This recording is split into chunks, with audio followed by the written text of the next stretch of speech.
50%以上的高血压患者，其高血压是因为睡眠不好带来的，你知道吗？今天我们这个视频就讲这个话题：睡眠和高血压。高血压呀，已经成为这个时代的不折不扣的慢性病之王。光我们国家自己就有2.45亿高血压患者。而在这众多的高血压患者当中啊，有相关的研究显示，50%以上的高血压患者存在着睡眠问题，或者说呢，很多的高血压患者的血压升高是因为睡觉不好造成的。今天呢，我们就掰开了揉碎了讲这个话题。应该说，现在国际上关于睡眠障碍的分类最新的是分8种，但是其中和血压升高相关性特别大的是4类，也是我们中国人特别常见的4类。第一个是失眠，第二个是睡眠呼吸暂停综合征，第三个是睡眠时间短，第4个是睡眠质量差。咱们先说第一个。其实呢，很多医学研究都已经看到了，如果说这个人存在失眠，那么他发生冠心病、高血压、心衰的发生几率都随之增高。比如说啊，我们现实生活中和医学上都能看到这类患者，失眠，于是呢随之产生焦虑和抑郁的情绪，随之血压升高，非常常见。所以说呢，对于失眠来说，实质上来说，它是可以导致高血压的，大家一定要重视。第二个比失眠更常见的导致高血压的睡眠问题呢，就是阻塞性睡眠呼吸暂停综合征。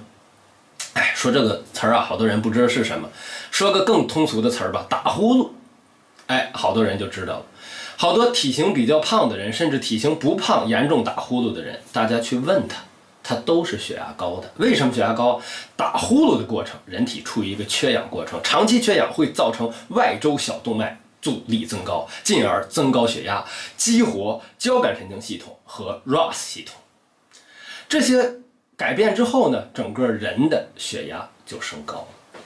所以说，如果是对于打呼噜的人，我建议你先到呼吸科或者耳鼻喉科正规的做一个睡眠呼吸监测，看看下一步应该如何正规的去治疗。有可能打呼噜得到改善之后，你的血压就改善了。第3个睡眠问题呢，是睡眠时间短。大家回想一下，我们在改革开放之前或者之初那个阶段，人们实质上一天睡7、8个小时很常见，因为相对生活节奏慢，没有现在这么大压力。但是我们走到这个时间节点上，中国人的日子过好了，但是很多人生活压力大，睡眠时间也开始缩短，有的人甚至不足6小时一天睡眠。这些变化直接导致了很多人，尤其是年轻人的血压升高，值得重视。最后一点呢，是睡眠质量差。好的睡眠具备以下几个特点：入睡快，睡得深，起夜少，第二天醒来之后神清气爽，白天不打瞌睡。而差的睡眠呢，往往相反，入睡慢，睡得浅，起夜多，第二天起来还是疲惫，白天瞌睡连连。这就说明你睡眠质量差。而长期的睡眠质量不好，睡眠质量差可以导致血压的升高。而解决这些问题的根本，可能就涉及到学科交叉。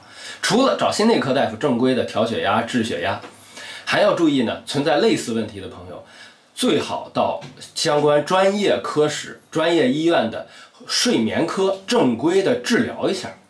有些人呢，睡眠得到改善之后呢，整个血压也随之好起来了。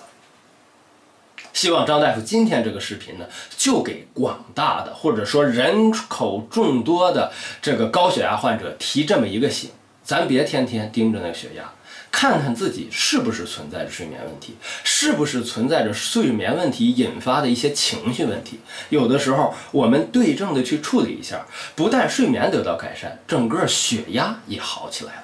希望我今天的视频呢，能够帮到手机前面的您。如果大家觉得这个视频好，这个视频的确给我敲响了警钟，可以点击关注和收藏，也可以转给身边有类似问题的亲朋好友。关注健康，关注张志颖大夫。